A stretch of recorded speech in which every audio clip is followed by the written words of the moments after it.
Pangalan po ng dakilang Panginoong Jesucristo, isang mapagpalang gabi sa mga kapatid ko sa laman at isang magandang araw sa mga kapatid natin sa Espiritu.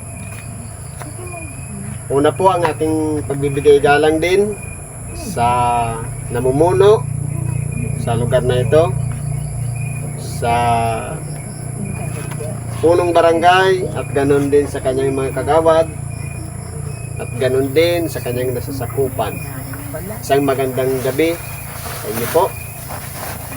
At sa mga kapatid natin sa Espiritu mula sa mahal na hari, mahal na reyna, mahal na prinsipe, mahal na prinsesa, mga duki, dukisa, ministro, punong gwardya, at sa mga mababang kalagayan. Isang magandang araw po sa ating lahat. Bakit po kayo na kailangan lahat ay binibigyan natin ng pagkakataon na sabihin ang mga bagay na yan? Sapagkat dito po sa ibabaw ng sanglibutan, hindi lang naman po tao ang nandito, kundi napakarami pong nilalang ang Diyos na hindi po natin matalos ng ating pag-iisip. Sabi nga sa isang sitos kanina, iluhod ang lahat ng tuhod na nga sa ibabaw ng lupa, sa ilalim ng lupa, at nang nga sa langit. Ibig sabihin, tatlong kalagayan. Sa langit, doon sa kahaluwalhatian ng Diyos, sa ibabaw ng lupa, yung mga tao, at yung mga nanga sa ilalim ng lupa. Kasama na doon yung mga kapatid natin na nilibing na. At ganun din yung mga espiritong nasa bilangguan. Yan po ay kinakailangan makarinig din ng salita ng Diyos nang sa ganun makaunawa at pagdating ng pagbalik ng ating dakilang Panginoon, sama-sama nating luwalhatiin at mailuhod ang tuhod sa ating dakilang Panginoon. Napakagaganda po ng mga sitas sa gabing ito. Napansin ko, parang ang nakalagay dito, meron dito magkakaparehas. Pero basahin ko muna yung napili ko rin, yung una. Sa Mateo, Ebanghelyo ni San Mateo, Kapitulo 5, versikulo 1 hanggang 12. Ganito po ang sabi. At pagkakita sa mga karamihan ay umahon siya sa bundok, at pagkaupo niya ay nagsilapit sa kanya ang kanyang mga alagad, at nagsilapit sa kanya ang kanyang mga alagad. Kung titingnan po natin, una, yung kalagayan, napakaraming tao. Pagkatapos, ang ginawa ng ating dakilang Panginoon, humanap siya ng isang mataas na kalagayan. Umahon. Ibig sabihin, umakyat sa doon sa bundok. Hindi naman yung malayo. Kumbaga, medyo mataas lang na kalagayan, saka lumapit yung mga alagad ng Panginoon. At siya'y nangaral o nagsalita. Ano ang sabi? Mapapalad at binukan niya ang kanyang bibig at tinuruan sila na sinasabi, mapapalad ang mapagpakumbabang loob sapagkat kanila ang kaharian ng langit. Tatanungin po natin ang ating mga sarili, tayo na ba'y naging mapalad? Siguro, kung nararamdaman natin sa ating sarili na pinaghaharian na tayo ng langit, o kaya'y pinaghaharian na ang ating puso ng Diyos. Sabi nga sa ibang bahagi ng banal na kasulatan, ang Diyos ay pag-ibig. Kung naghahari na sa ating puso ang tinatawag na pag-ibig, marahil tunay nga na mararamdaman natin na tayo ay isang mapalad na. Sapagkat ang pagharian ng langit o pagharian ng Diyos ang ating puso, ay isang kasagutan para tawagin tayong mapalad. Kung tayo po ay mapagpakumbabang puso. Sabi ko nga kanina, may magkakapare-pares dito. Walang iba yung pagpapakumbaba. Ano po ba ang ibig sabihin ng pagpapakumbaba? Halimbawa po, sa pagkakapatiran. Kapag merong isang ideya ang isa, at pagkatapos, kumbaga yung ideya hindi gaanong maganda. Tapos meron namang isa na mas magaling yung ideya niya. Ang gagawin niya dyan, lalaitin niyo yung mahinang ideya kahit yun ang unang sinabi. Nasaan dun yung pagpapakumbabang loob? Kasi meron niya na magaling lang sa labas magsalita. Pagdating sa pag-uusap na o mga meeting, tahimik naman. Para malaman ang mapagpakumbabang loob o mapagpakumbabang puso, dapat umiiral dyan na pinaghaharian ng Diyos. Kung ang sinasabi ng isang tao o kanyang binibigkas ng bibig para sa ikabubuti, para sa kaiaayos, para sa kapayapaan, para sa kabutihan, tunay nga naririyan ang Diyos naghahari sa kanyang puso. Ang kapakumbabaan, kahit mas magaling ang ideya niya, hindi niya ipagsisiksikan yung ideya niya, na sabihin, mas magaling ka siya sa iba. Ganyan po yan. Halimbawa, sa kalagayan ng barangay. Halimbawa, walang pinag-aralan yung punong barangay. Tapos, edukado ngayon yung kagawad. Pagka minsan, kapag mapurol yung naging utak ng punong barangay, miniminus-minus yan ng mga may nakatapos ng pag-aaral. Kung titingnan natin, kung mapagpakumbabang puso ang isang tao, hindi niya po yun kukontrahin. Kundi, dahil siya ang nasa maayos na kalagayan, mataas na kalagayan, irerespeto niya po.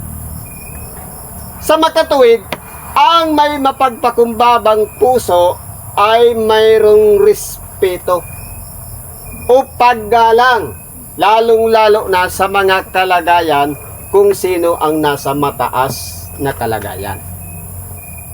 Kasi pagka minsan, totoo nga, magaling yung ideya, pero nayuyura ka naman yung pagkatao ng mas mataas na kalagayan, nasaan yung mapagpakumbabang puso? Ang tinatawag na mapagpakumbabang puso, pinaghaharian ng Diyos. Hindi pa away ang kanyang sinasabi para laitin, sabi nga, minusin ang kanyang kapwa, kundi tinitingnan na mas magaling ang iba kisa sa kanyang sarili. Ganyan po ang mapagpakumbabang puso. Halimbawa, sa magulang. Ang magulang hindi nakatapos ng pag-aaral, pero ang mga anak nakatapos. Minsan may mga ideya yung magulang na makaluma at yung mga makabago naman kabataan ngayon, mas magaling yung ideya niya. Parang nilalapastangan yung magulang. Kahit anong gawin, magulang at magulang pa rin yan. Kinakailangang irespeto kahit yan ay may kulang, kahit yan ay may mali. Kinakailangan magkaroon ng paggalang. Sabi nga, sa isang kautusan, sa 10 kautusan, igalang mo ang iyong ama at ina. Hindi ibig sabihin na magaling kang magpo, magaling kang mag-opo, kundi yung respeto. Kahit hindi yan nakatapos, kahit madungis yan, kahit yan kulubot na ang balat, kinakailangan pa rin nating irespeto at igalang dahil siya nga ay magulang. Nagkataon lang, yung magulang ang unang ipinanganak, kaya kulubot na. Yung bata ay maganda pa yung hitsura, makinis pa yung balat. Pagka minsan dahil nakatapos na ng pag-aaral, tumaas na yung ego, minamaliit na yung magulang. Doon po nawawala ang respeto. Kaya tinuturuan tayo na maging mapagpakumbabang puso. Ang tanong, ano ba ang naririyan sa ating puso? Kung tayo po ay mapagmataas, kahit na sabihin natin na mahina lang ang ating pananalita, pero ang laman naman ng ating sinasabi, nilalait mo ang sinasabi ng iyong kapwa, ibig sabihin yan, tayo ay hindi po mapagpakumbabang puso. Kasi ang ating dakilang Panginoon, nagbigay siya ng halimbawa sa pagiging mapagpakumbabang puso. Bakit po? Hinubad niya yung kanyang pagka-Diyos. Bumaba siya dito sa ibabaw ng lupa. Lahat ng nakasulat patungkol sa kanya, ginawa niya. Ginampanan niya. Wala siyang itinira kahit isa. Kaya nga sinabi niya, naganap na. Pagkatapos doon, nung maganap niya lahat yon, kahit isa sa mga bilin ng kanyang ama ay hindi niya po sinuway. Sa makatuwid naging halimbawa siya sa pagiging masunurin. Ngayon, kung sa kalagayang Diyos bit-bit niya pa rin dito sa ibabaw ng lupa, marahil hindi niya po iingatan ang isang bagay, kundi lahat, sasabihin niya na lahat.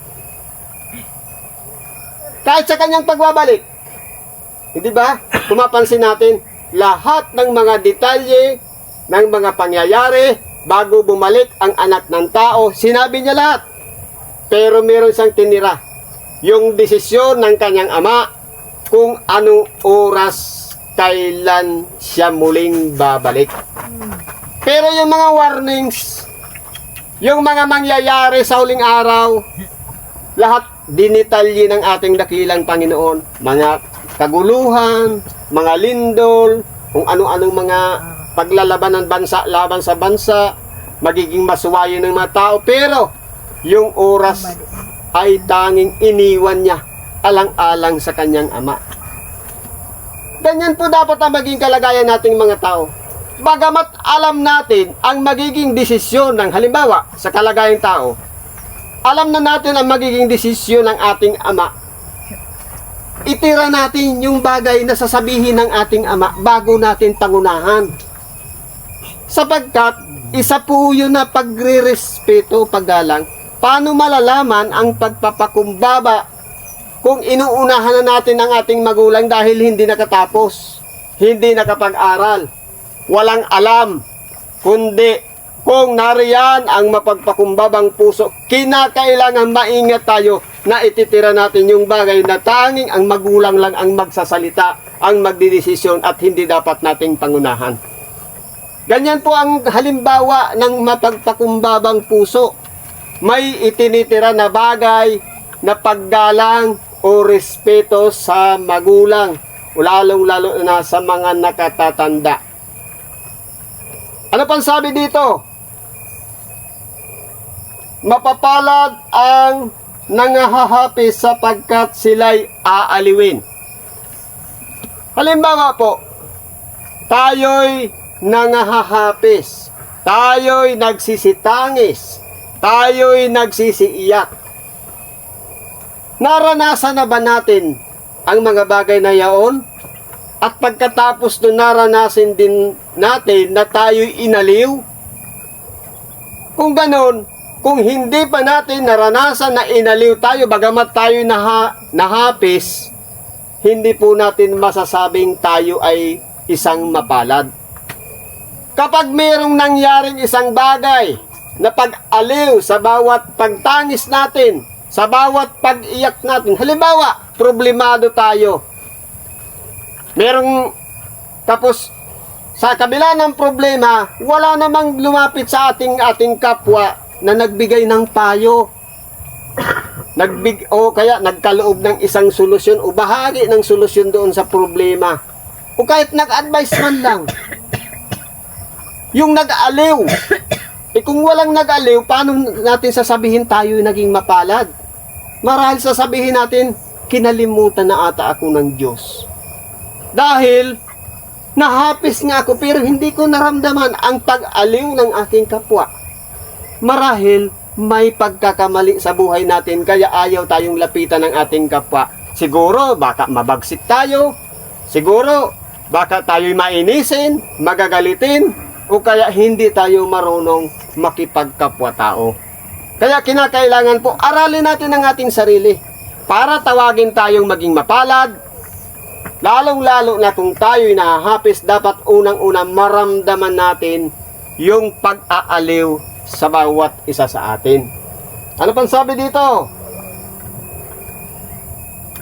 Mapapalad ang maaamo sapagkat mamanahin nila ang lupa. Ngayon po, napakaraming mga tao na maamo. Hindi kahit ang demonyo pwedeng maging maamo. Ang nakakatakot nga, yung maamo, tahimik lang, maayos makipagsalita, parang maamong tupa, pero sa kalubloban parang maninirang lobo. Yun pong nakakatakot, yung tinatawag na plastic, o kaya yung sinabi kanina, mapagpaimbabaw. Sapagkat, ang isang maamo, kinakailangan maramdaman ng bawat isa sa atin ang kaamuan niya sa pamamagitan ng mabubuting ugali. Pero kung maamo lang naman dahil nasa loob ng templo o simbahan, pagdating sa bahay, mabagsik naman. O kaya, maamo lang dahil may kailangan, pagkatapos ng may kailangan, matapang naman. Kaya po kinakailangan nating aralin ang ating mga sarili. Tayo nga ba'y maamo? Paano natin sasabihin tayo'y maamo kung tayo'y mapagmalaki? Kung tayo'y mapagmataas? Kung tayo'y nagmamarunong? Kung tayo'y nagmamalinis? Maigi pang sabihin ng ating kapwa na tayo ay maamo sapagkat nakikita ng kanyang mata kaysa magbuhat tayo ng ating sariling bangko na sasabihin natin, ako'y maamo, pero ang nakikita naman ng ating kapwa ay mabangis o kaya kabangisan ng ating mga ugali. Hindi po tayo matatawag na isang maamo. Paano tayo magmamana?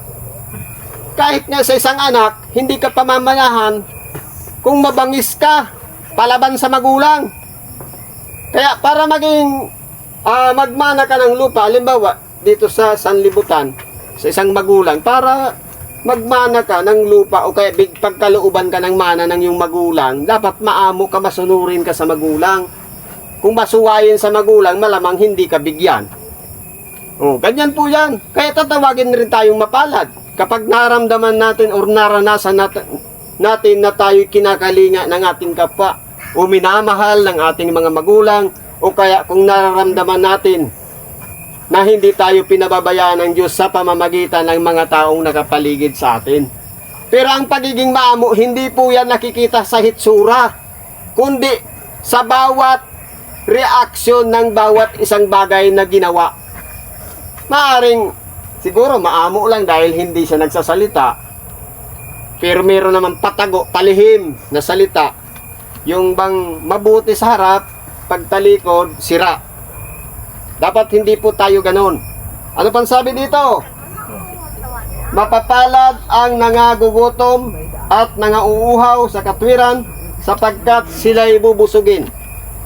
Dito po sa ibabaw ng sanglibutan, ang tao, dalawa po ang kinakailangan nating busugin at kinakailangan natin, kumbaga, maibsan man lang ang uhaw. Bilang tao, kinakailangan nating kumain para hindi tayo magutom. At kinakailangan din nating uminom para hindi tayo mauhaw. Pero sabi dito, nangagugutom at nangauuhaw sa katwiran.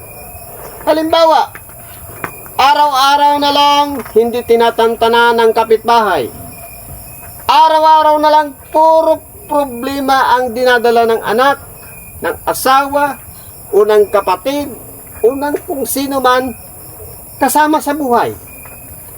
Ngayon po, kung hindi natin nararamdaman na mabusog tayo, na sa halip hinahanap natin yung katwiran, hindi natin masumpungan, kundi puro kabaluktutan, puro mga kalukuhan, puro problema, mga hinanakit, sama ng loob. Tunay na masasabi natin, uhaw yun sa katwiran. Paano po dapat na solusyon doon? Salamat kung mayroong isang tao na maghikayat para makarinig ng Ebanghelyo. Nang sa ganun maibsan ang kanyang pagkauhaw at ganun din ang pagkagutom niya sa katwiran. Sapagkat ikaw nga naman mapuno ng puro problema araw-araw. Wala nang ang bigas, uwi pa asawa mo lasing, anong mangyayari? Gutom, kahit pamilya hindi man lang pinansin ng ama o ng asawang lalaki, anong mangyayari niyan? Hindi po magkakaroon ng magandang ugnayan ang mag-asawa. Para po maging maayos, kinakailangan ang isa sa kanila ay makakita ng katwiran. Sa pamamagitan, siguro, kung tutulungan tayo ng ating kakilala, o may ipadala ang Diyos na isang tagapamahayag ng Ebanghelyo nang sa ganun maibsan at masumpungan ang katwiran sa kanyang buhay. Pero kung tayo po tumataliwas sa kalooban ng Diyos, hindi natin nakikita ang daang matuwid, walang iba ang inilatag na ng ating dakilang Panginoon. Sabi ng Panginoon, ako ang daan, ang katotohanan o katwiran at ang buhay. Kung wala siguro magsasalita nun, wala rin baliwala sa atin. Pero ang Diyos mapagmahal po sa bawat isa sa atin. Kaya sabi nga, inaari ng Diyos ang isang tao bilang anak kapag siya'y pinapalo. Anong palo? Kapag mayroon ng karamdaman, yung karamdaman nagiging pamamaraan nang sa ganoon tayo ay makapagsigaw ng Diyos ko. Kapag tayo tumawag na ng Diyos ko, saan natin mauunawaan para makilala natin may Diyos sa pamamagitan ng mga taong lumalapit sa atin at nagpapahayag ng katotohanan, walang iba. Ang Ebanghelyo na tanging katotohanan upang masumpungan natin ang kapanatagan ng ating mga kaluluwa. Sapagkat na kay Kristo lang po yan. Kahit sino dito sa ibabaw ng lupa, walang kakayahan magbigay ng mga bagay na maliban sa ating dakilang Panginoon. Kaya po, sa buhay dito sa ibabaw ng sanglibutan, napakarami pong mga bagay. Pero dalawa lang po ang naglalaban dito, mabuti at masama. Hanapin natin yung mabuti, hanapin natin yung katwiran, hanapin natin at nang sa ganun, kung wala tayong gagawin, hindi tayo naghahanap, hindi natin masusumpungan ang katwiran. Paano natin masasabi na tayo'y naging mapalad kung hindi po natin nasumpungan ang katwiran na wala sa atin? Kahit sabihin pa natin, palagi naman akong uhaw, palagi naman akong gutom, mapalad ako. Hindi po yun ang ibig sabihin nun. Mas ang sinasabi, mapalad yung uhaw sa katwiran, sapagkat, sabi dito, sapagkat sila'y bubusugin. Pero kung hanggang ngayon gutom pa rin, hindi pa naranasan na binusog ng Diyos sa katwiran, paano masasabi natin na siya'y isang mapalad? Kaya, ang mapalad, yung nabusog dahil siya'y dating gutom at nasumpungan niya ang katwiran. Sabi po dito, mapapalad ang mga mahabagin sapagkat sila'y kahabagan. Tayo pong mga tao, meron tayong ugali na pagkaminsan makasarili, pagkaminsan naman mahabagin. Pero ang tao kasi ngayon, dumidepende sa sitwasyon. Halimbawa, yung isang tao na nang hihingi ng limos. Minsan, naghuhusga kasi tayo. Halimbawa, nakasabay mo sa jeep yung naglilimos kaninang umaga. Tapos nung hapon, umuwi na mas marami pa ang bit-bit niyang pinamili kisa sa'yo. Naguhusga tayo. Pero wala tayong pakialam doon sa inilimos natin doon. Anong nangyari, kinabukasan, nung naglimos uli yun, hindi na natin binibigyan. Kasi parang lumabas na negosyo. Pero ang katotohanan yan, kapag ang isang paglilimos, ang bagay na iyong ililimos ay hawak mo pa, nasa iyo pa yung pag-aari. Kapag inilimos mo na, wala ka ng pakialam doon. Dahil ibinigay mo na nga. Pero kung may pakialam ka pa rin doon, at hinusgahan mo ba, bakit napakarami niyang pinamili? Ay marahil, magaling siyang gumawa ng ideya, kaya siya nakaipo ng pera, pero para meron siyang pangbili. Kaya po, kung titingnan natin sa buhay natin dito sa ibabaw ng sanglibutan, ang mahabagin, kinahahabagan. Pero halimbawa, mahabagin tayo. Totoo, halimbawa, sa buong buhay natin, naging mahabagin tayo. Pero ni minsan, hindi tayo kinahabagan. Hindi po natin masasabi na tayo isang taong mapalad. Sa makatuwid, tayo lang gumagawa ng mabuti, tayo walang ganti sa atin. Kinakailangan mayroong counter reaksyon sa bawat aksyon na ginagawa natin. Kung tayo'y gumawa ng isang mabuting bagay sa ating kapwa, lalong-lalo na ang pagkahabag, lalong-lalo na halimbawa, walang matitirhan, kinahabagan natin, nakakita ng binigyan natin ng tirahan o kaya tinulungan natin umangat ang buhay, pero wala tayong naramdaman na ganti sa atin na hindi pinagpala yung ating mga gawa. Marahil hindi rin masasabi na tayo isang mapalad. Para maging mapalad tayo, dapat may kasagutan doon sa ginawa nating pagkahabag. Dapat tayo'y kinahabagan din. Ano pang sabi dito? Mapapalad ang may malinis na puso sapagkat makikita nila ang Diyos. Ito ba'y sa pamamagitan ng ating mga mata? Makikita natin ang Diyos. Hindi po sa pamamagitan ng kalinisan ng puso. Halimbawa, sasabihin natin, naghingi na ako ng tawad. Di malinis na ang puso ko.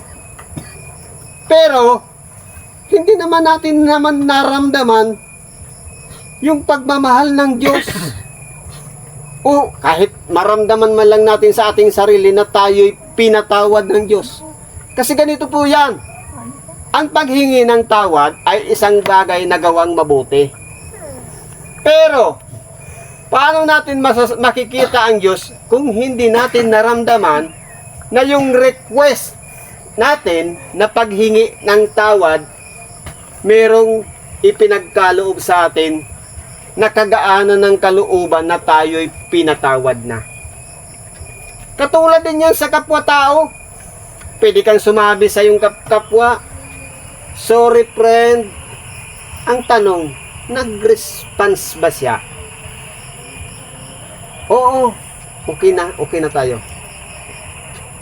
Katulad din naman yan sa Diyos. Panginoon, patawad po sa naging kasalanan ko. Pero kinabukasan, inulit mo na naman, ibig sabihin, hindi pa tayo pinatawad. Para maramdaman natin na tayo'y pinatawad ng Diyos, dapat hindi po natin dinadaya ang ating sarili sa pamamagitan ng paulit-ulit na gawa para kinabukasan hingi na naman tayo ng tawad. Siguro sabihin natin, hindi nakasulat sa banal na kasulatan. Hanggang kailan magkasala ang iyong kapatid na siya'y inyong patatawarin hanggang sa makapitungpung-pito. Dahil unlimited ang pagpapatawad, inulit-ulit na. Sabi nga, kung inyong sinasadya ang inyong pagkakasala. Halimbawa, sa kalagayan nating tao at sa pagitan natin sa Diyos. Kung paulit-ulit nating ginagawa na tayo'y isang sinungaling, hindi po tayo tatawaging anak ng Diyos. Hindi po tayo kikilalaning lingkod niya. Sapagkat ang sinusundan natin, yung ama ng kasinungalingan, walang iba, ang dyablo. Kaya, para tayo po ay maging kalugod-lugod sa Diyos, kinakailangan tayo ay marunong mag-isip. Marunong tayong umunawa sa mga bagay na nasa banal na kasulatan nang sa ganon, masumpungan natin ang mga bagay ng pawang mabuti ayon sa kalooban ng Diyos. Kaya po, ang paglilinis ng puso o paghihingi ng tawad, madali pong sabihin. Kahit pa ulit-ulit mo yan sabihin, humihingi ka ng tawad, pero yung nakakabit na masamang ugali, naroon pa rin, hindi maiwan-iwan, paano tayo patatawarin ng Diyos? Yan, Diyos sigurista. Pag pinatawad tayo, lahat ng bagay na ginawa natin, kalilimutan niya na yon. Ikaso tayo, hindi natin kinalilimutan yung gawa, inuulit-ulit pa rin natin. Halimbawa, patawad Panginoon sapagkat siniraan ko ng puri ang aking kapwa. Dapat maramdaman natin yung kapurihan sa atin. Pero kung hindi natin yan naramdaman, marahil baka bukas ulitin na naman natin yan sapagkat hindi pa tayo pinatawad ng Diyos. Ang pagpapatawad po sa pamamagitan ng salita ng Diyos. Sabi nga, kayo'y malilinis na sa pamamagitan ng salitang aking sinalita. Kapag ang salita ng Diyos, inunawa natin, pinagnilay-nilayan, pinasok natin sa ating puso, at binago na natin ang ating buhay. Hindi na yung dati nating kalagayan ang ginagawa natin, ibig sabihin, nararamdaman natin na tayo'y pinatawad ng Diyos. At doon makikita natin ang Diyos ay gumagawa na sa ating mga buhay. Kaya makikita natin, narariyan ang Diyos sa tabi natin, sa piling natin, na hindi tayo pinababayaan. Pero kung tayo'y paulit-ulit sa mga gawang masama, sa mga pagpapaimbabaw, sa mga pagpapakunwari, sa mga kasamaan sa ating kapwa, tunay nga po na hindi tayo magiging karapat-dapat sa Diyos. Sapagkat pag nagpatawad po ang Diyos, lahat yan ay nililinis niya. Ayaw niya ng paulit-ulit. Kaya po, kung titingnan natin, tayong mga tao malimit magkamali. Malimit magkasala. Dahil sasabihin natin, sapagkat ako'y tao lang. Totoo nga, tao tayo, pero meron tayong unawa. Meron tayong instinct na kinakailangan, kumbaga, hindi lang manatili na palagi na lang ganun. Dapat umaangat, umaasinso, lumalawak ang ating pangunawa. Dapat nadadagdagan ang mga kabutihang bagay na ating natututunan, hindi nawawalan. Kasi ang labanan niyan, dito sa ibabaw ng sanglibutan, sabi nga, plus, minus. Gumawa tayo ng mabuti, o gumawa tayo, kinabukasan, gumawa na naman tayo ng masama. Alin baga ang napakarami nating ginawa? Yung mabuti o yung masama? Ano ba talaga ang nilalakaran natin? Yung daan na ipinagkaloob na ng ating dakilang Panginoon? Sabi nga ng ating dakilang Panginoon, pasanin ninyo ang aking pamatok at mag-aral kayo sa akin, sapagkat ako'y maamo at mapagpakumbabang puso. Ngayon, yung pamatok na yun, walang iba, yung mga habilin ng ating dakilang Panginoon. Yung mga turo niya, yung mga utos niya, patungkol sa pagpapatawad, sa pagpaparaya, sa paghuhusga, sa pagkagalit. Napakaraming mga bagay na tinuro ang ating dakilang Panginoon. Kapag yan ay ating binasa at pinag-aralan, at higit sa lahat, pinagnilay-nilayan at in-apply natin sa ating pang-araw-araw na pamumuhay, doon natin masusumpungan ang pamatok na ipinagkaloob ng ating dakilang Panginoon, at tayo'y magtatamo din ng kapanatagan ng ating kaluluwa, at tayo'y tatawaging anak ng Diyos, sapagkat tayo'y isang masunurin tao, o kaya tayo'y isang tagasunod ni Kristo sa lahat ng kanyang mga aral. Kaya nagbigay ng halimbawa ang ating dakilang Panginoon. Kung tayo po sa bibig lang nagsasabi at hindi naman sumusunod yung gawa, sayang po ang pasigaw-sigaw natin. Sayang yung oras na ginugol natin. Kinakailangan ipakita natin sa lahat na tayo'y binago na ng Espiritu Santo. Pero kung halimbawa, ganun pa rin ang ginagawa natin, sabi nga, ang Espiritu Santo ay lumalayo. Kung maalala natin si David, dati sumasa kanya ang Espiritu Santo. Pero nung magkasala siya, nung ilagay niya sa panganib ang asawa ni Bathsheba para lamang maangkin niya si Bathsheba, ano ang nangyari? Nagkasala siya sa ating dakilang Panginoong Diyos. Kaya nga nandyan yung awit 51 na sinasambit niya. Maawa ka sa akin, O Diyos, ayon sa iyong kagandahang loob. Meron pa dyan, huwag mong ilayo ang iyong Santong Espiritu sa akin. Kaya kung tayo po ay isang tao na matuwid at hindi nagkakamali, tunay nga po napapunta na tayo sa kasakdalan.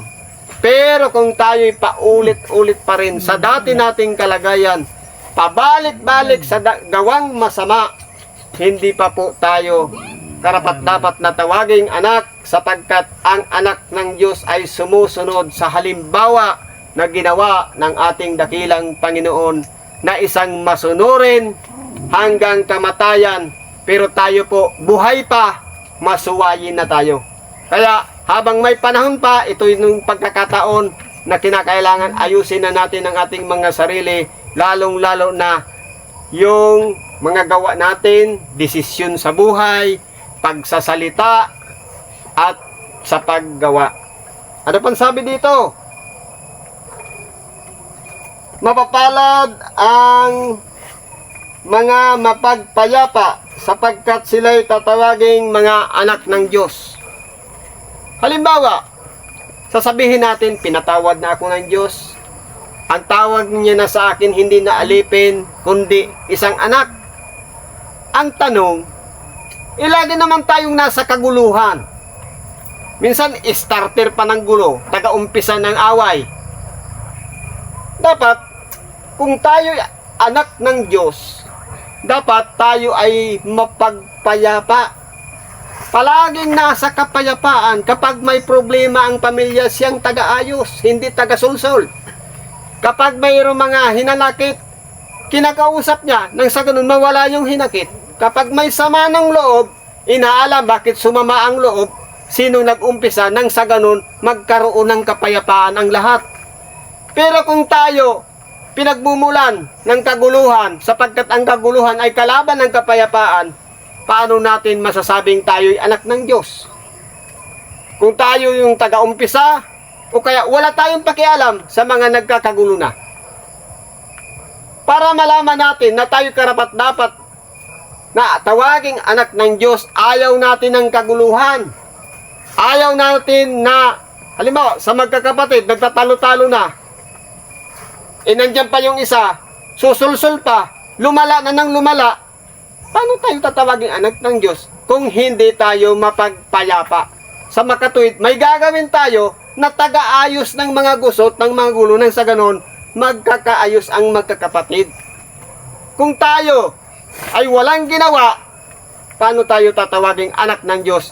Kahit tagabasa pa tayo ng banal na kasulatan, kahit tayo'y tagapagsalita pa ng banal na kasulatan o ibanghilista pa o anuman ang ating ginagawa, kung tayo'y umaayon sa kaguluhan at hindi papunta doon sa kaayusan, kapanatagan ng lahat o kapayapaan, wala pong kaugnayan na tayo tawaging anak ng Diyos. Ano pang sabi dito? Mapapalad ang mga pinag-uusig dahil sa katwiran, sapagkat kanila ang kaharian ng langit. Halimbawa, gumagawa tayo ng mga mabubuting bagay, mga matutuwid na bagay. Pero sa kabila ng ginawa nating matuwid, hindi pa rin tayo tinatantanan ng ating kapitbahay, ng ating kapwa, ng ating kamag-anak, o sino pa man na nariyan, nakapaligid sa ating buhay. Tunay nga po, hindi tayo magiging mapalad kung sa pag-uusig na yan, nadadala pa tayo. Pero dapat kinakailangan kung matatag na tayo, lalong-lalo na ang pananampalataya hindi na magigiba kahit na yan, napakaraming pag-uusig sa katwiran ay nalalagpasan natin lahat. Tunay nga po na tayo'y tatawaging mapalad. Pero kung tayo, sa pamamagitan ng pag-uusig na yun, nadadala tayo, pagka minsan, nagre-response tayo. Yung init ng ulo ng nagsalita sa atin, minsan nagagantihan rin natin ang init ng ulo. Yung sama ng loob sa atin dahil may narinig tayo, sumama rin ang loob natin. Kapag may nagalit sa atin, nagagalit din tayo. Kapag may nagmura sa atin, nakakapagmura din tayo. Sa makatuwid, natatalo pa tayo. Kung tayo pinag-uusig sa katwiran at hindi tayo gumaganti, mapalad tayo. Sabi nga, sa ibang bagay ng banal na kasulatan, kung ang iyong kaaway ay magutom, pakanin mo. Kung siya'y mauhaw, painumin mo. Kahit napakaraming kasamaan ang ginawa niya sa atin. Sabi nga, sapagkat mga baga ng apoy ang ibinubuntun mo sa kanyang ulo. Kung tayo po ay gawa ng masama, gantihan natin ng mabuti. Sa papaanong paraan? Sa pamamagitan ng paghiling sa Diyos, na patnubayan tayo ng Espiritu Santo. Sapagkat baka tayo magkamali sa bawat aksyon na ating gagawin. Kinakailangan maging maingat tayo sa lahat ng pagkakataon, lalong-lalo na ang mga gawa kung may kaugnayan na sa kapwa. Sapagkat makikilala tayo kung ano tayo, kung mali yung ating ginawa o mabuti. Kung mabuti ang ating ginawa, ipagmamalaki tayo niyan. Pero kung masama ang ating gawa, kahit sabihin natin na tayo mabuting tao, masama pa rin tayo sa ating kapwa. Kaya, ang ating kapwa-tao ang pinakasalamin natin. Hindi yung sarili nating pagkakilanlan sa ating sarili. Halimbawa, sasabihin, yung pangalan, yung ano ika nga yan, yung sakim. Hindi baga, isang salita lang ng pagkakilanlan ng ating kapwa. Pero, kung tayo'y mabuting tao, kapag binigkas lang yung pangalan natin, sasabihin sa atin, mabuting tao yan. O di ba? Nakakataba ng puso kung gano'n marinig natin. Kaya, ang pinakamaganda, yung pagkakakilanlan ng ating kapwa sa atin. Hindi yung sarili nating pagkakilanlan sa ating sarili na ipagmamalaki natin. Kahit sabihin pa natin mabuti tayong tao, kung swapang naman tayo, ibig sabihin yan, sinungaling tayo. Ano pang sabi dito? Mapapalad kayo pagka kayo'y inaalimura at kayo'y pinag-uusig, kayo'y pinagwiwika ng sari-saring masama na pawang kasinungalingan dahil sa akin. Kapag involved na po ang ating dakilang Panginoon, sabi nga, pinagsasalita ng kasinungalingan dahil sa akin. Halimbawa, sa pagiging nating isang lingkod, nadadamay na ang ating dakilang Panginoon sa ating mga gawain na sinisiraan na tayo at nadadamay siya. Tatawagin tayong mapalad kung tayo'y nakakalagpas sa mga bagay na yaon. Kung inalimura man tayo, hindi tayo gumanti sapagkat kasama natin ang ating dakilang Panginoon. Andyan ay kangay, may daladala ng banal na kasulatan. Makalagpas yan sa langit. Pagka minsan siyempre, banal na kasulatan, involved na natin dakilang Panginoon, kumbaga sumagot naman tayo. Sabi nga, mapalad ka kung sinama niya pa ang ating dakilang Panginoon na inalimura o kaya nayurakan pa ang ating dakilang Panginoon sa pamamagitan ng ating mga ginagawa. Kaya po, bilang tao, meron tayong kahinaan. Pagka minsan, nagre-response tayo o sumasagot tayo sa isang sitwasyon o isang bagay na ating naririnig, na ating nadadama, naaamoy, o kung ano-ano pa man bagay na may kaugnayan sa ating sarili. Pero, kinakailangan pag-ingatan natin na sa bawat pukol ng mga bagay sa ating sarili, lalong-lalong na involved ang ating dakilang Panginoon, maging mapagparaya lang po tayo. sapagkat Diyos na po ang hahatol sa mga nangasa labas. Sa makatuwid, kinakailangan natin mangag-ibigan at mangag-turingan, magkakapatid. Paano halimbawa, ang magkakapatid, hindi po yan nag-iinggitan. Hindi yan nag-aaway. Hindi yan nagtatalo-talo. Kung iyan ay wala lahat doon, meron pa ring inggitan, merong awayan, merong pagtatalo-talo, hindi kapatid ang turing dyan. Marahil ibang tao. Ang magkakapatid, nagdadamayan sa lahat ng mga pangangailangan, nagtutulungan, nagbibigayan ng mga saloobin, nagpapahayagan ng mga kasalanan. Sabi nga, sa mga pasanin, kung may problema ang isa, nariyan ang isa para mag-advise. Hindi ibig sabihin, kung may problema dahil galit ka sa kanya, hayaan mo siya.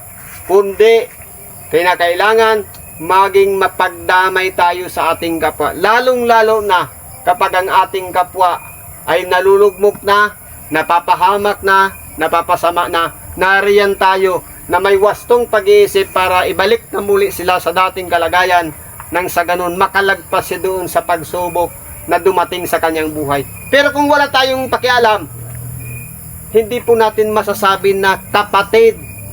Ang kapatid nagdadamay sa kapwa kapatid. Pag walang pakialam, hindi niya po yan kapatid. Ano pang sabi dito?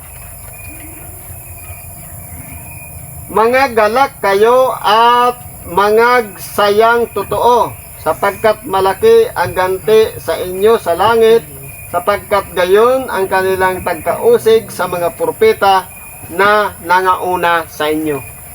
Kaya kung tatanungin natin ang ating mga sarili, kung ginawa yan noon sa mga propeta at ginawa rin sa mga apostol o alagad ng ating dakilang Panginoon, gagawin rin po yan sa atin.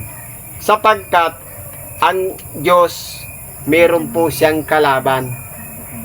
Kung papaanong pinagpapala ng Diyos o nagiging mapalad sa paningin ng Diyos ang mga tao na sumusunod sa Kanya, nariyan naman ang Kanyang kalaban para sirain at mawala yung pagiging mapalad natin. Para tayo maging mapalad, dapat malagpasan din natin yung mga pagsubok na dumarating sa ating buhay. Na pagkaminsan, hindi natin wariin na ang mga pagsubok na yan ay kakaiba sa mga naunang mga pagsubok. Marahil, kapag mas mahirap na ang pagsubok na dumarating sa ating buhay, mas mataas na rin ang antas natin bilang nasa spiritual na pag-aaral. Pero kung yung pagsubok, mababa pa lang, kumbaga, kayang-kaya, ibig sabihin hanggang doon pa lang ang level ng ating pagkaunawa. Ang level kung papaano natin kinilala si Kristo. Kung mas mabibigat na ang pagsubok, sabi nga, iba ang exam ng elementary, iba ang exam ng high school, iba ang sa college. Kung ang exam natin pang elementary, hanggang doon pa lang ang level natin pang elementary. Pero kung pang high school na rin yung exam, malamang high school natin na rin ang kalagayan natin. Pero pang kolehiyo na kumbaga ginagamit na yung mga kaibigan, minsan yung sarili nating katawan binibigyan ng magkaramdaman para lang maging balakid yun sa paglilingkod natin. Mahihirap na po yun. Pero kung tayo'y nagpapatuloy at hindi po tayo napatatalo, at ang kailangan natin pagtatagumpay sa mga bagay na dumarating, mga pagsubok, problema sa ating buhay, tunay nga po na tayo'y magiging isang mapalad. Kaya mapalad po ang magtagumpay hanggang wakas, sapagkat tayo ay maliligtas. Hanggang dito na lamang po ang aking pakikibahagi sa oras na ito, at isang mapagpalang gabi sa bawat isa sa atin, at magandang araw o mapagpalang araw naman sa mga kapatid natin sa Espiritu. Salamat at isang magandang gabi sa kanila.